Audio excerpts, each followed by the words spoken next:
RSS प्रमुख मोहन भागवत द्वारा दिए गए ब्राह्मणों को लेकर बयान जो सामने आया था, उसको लेकर गाजियाबाद कलेक्ट्रेट पर इस वक्त हम मौजूद हैं। देख सकते हैं किस प्रकार से जो अखिल भारतीय ब्राह्मण महासभा है वो जो है अपना विरोध प्रदर्शन जो है वो यहाँ पर जता रही है। बात करेंगे, कुछ लोग इस वक्त हमारे साथ मौजूद हैं। सर, क्या कुछ पूरा मामला था और क्या बयान था, और आज आप लोगों ने ज्ञापन दिया है, क्या कुछ है ज्ञापन?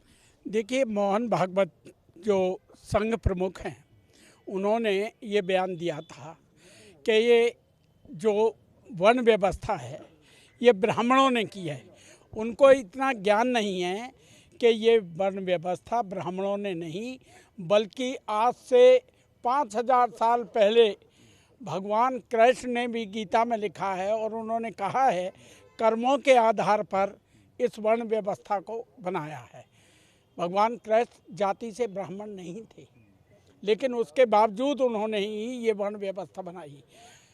मनु ने भी ये व्यवस्था कर्मों के आधार पर वर्ण व्यवस्था कही थी, लेकिन मोहन भागवत जी संघ प्रमुख ये राजनीतिक रोटियां सेकने के लिए कभी ब्राह्मणों के खिलाफ बोलते हैं, कभी दलितों के खिलाफ बोलते हैं, कभी किसी और जाति के खिलाफ बोलते हैं।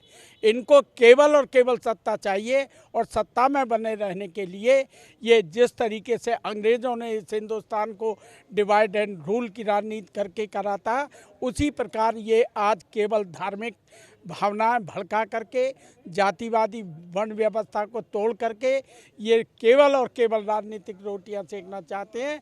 उसके खिलाफ अखिल भारतीय ब्राह्मण सभा ने ये निर्णय लिया है कि हम मोहन भागवत माफ़ी मांगे तमाम ब्राह्मणों से, ब्राह्मण समाज से, और मौर्य भी माफ़ी मांगे और अपने बयान को वापस लें।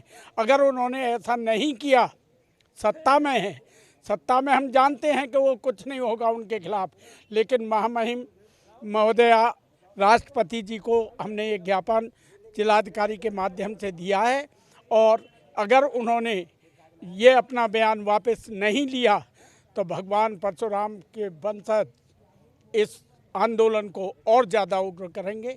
ये मैं दावे के साथ कहता हूँ ब्राह्मण समाज की तरफ से। कहीं ना कहीं रामचरितमानस को लेकर भी समाजवादी पार्टी के नेता हैं, उन्होंने भी बयानबाजी की थी, उसको लेकर किस प्रकार देखते हैं आप? नहीं, उसका भी हमने विरोध किया है। आज के ज्ञापन में उनका भी वर्णन है कि दोनों के खिलाफ, दोनों के विरुद्ध कार्रवाई की जाए। दोनों से डिमांड की गई है अपना बयान वापस। कहीं ना कहीं इसको राजनीतिक से भी जोड़ा जाए। नहीं, ये बयान राजनीतिक ही हैं, और केवल मोहन भागवत को तो चूंकि वो हिंदू के मसीहा बनते हैं, आरएसएस जो है हिंदू का मसीहा बनता है और वही हिंदुओं को बांट रहा है, इसलिए मोहन भागवत को तो हाईलाइट इसलिए किया जा रहा है। अदरवाइज ज्ञापन में हमने स्वामी प्रसाद मौर्य का भी विरोध किया है, दोनों का विरोध किया, दोनों के खिलाफ कार्रवाई की मांग की है। जो संघ प्रमुख हैं, उन्होंने मध्य प्रदेश में कार्यक्रम में कहा था कि जो जिस प्रकार से विरोध हो रहा है, और मेरी जो बातें थी मैंने वो ब्राह्मणों के लिए नहीं पंडितों के लिए कहा था, इसको किस प्रकार? ये मोहन भागवत ने नहीं कहा, खंडन किया, ये उनके चेले चपाटे जो हैं उनके सोशल मीडिया में कर रहे हैं। मोहन भागवत का जो बयान है मोहन भागवत का, उसके बाद कोई बयान ही नहीं आया।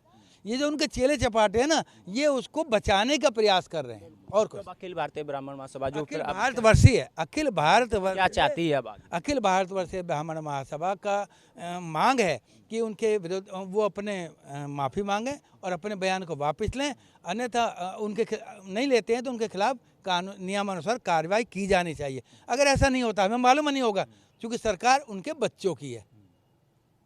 मोहन भागवत आरएसएस के प्रमुख है, सरकार उनके बच्चों की है, वो उनके खिलाफ कार्रवाई नहीं होगी, हमें मालूम है, तो हम फिर उग्र रूप धारण, हमारा प्रदर्शन जो है उग्र रूप धारण कर सकता है। ये चलिए, धन्यवाद। तो ये थे अखिल भारतवर्षीय ब्राह्मण महासभा के जो कार्यकर्ता और जो लोग थे, वो यहाँ पर सख्त मौजूद थे। विरोध प्रदर्शन के द्वारा इन्होंने जो है एसडीएम को और जो प्रशासन को यहाँ पर ज्ञापन दिया है। साफ तौर पर उसमें आरएसएस प्रमुख जो ब्राह्मणों को लेकर विवादित बयान दिया था, उसमें माफ़ी कहने के लिए इन्होंने ज्ञापन दिया है। जनता टीवी के लिए गाजियाबाद से सुनील गौतम।